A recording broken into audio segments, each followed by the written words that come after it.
ఈ ఊర్లో ఏమైనా మీ అబ్బ సంపాదించినటువంటి సొమ్ము, మీ నాయన సంపాదించినటువంటి సొమ్ము ఉంటే దారాదత్తం చేసుకో. 99 పైసలు కావాలంటే 9 పైసలకి ఇచ్చుకో. ప్రభుత్వం సొమ్మది.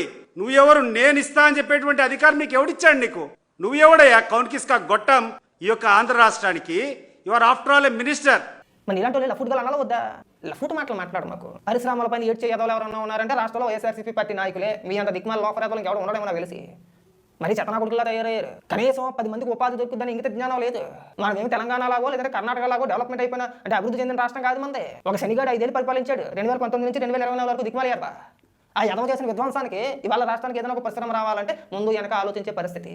వాళ్ళు చెప్పిన విధంగా వాళ్ళ రూల్స్ ఏవైతే ఉన్నాయో, వాళ్ళు చెప్పిన కండిషన్స్ ఏవైతే ఉన్నాయో అవన్నీ కూడా సచ్చినట్టు రాష్ట్ర ప్రభుత్వం పాటించాల్సిన పరిస్థితి తీసుకొచ్చిన ఎదవెవడో సిగ్గనిపించట్లా.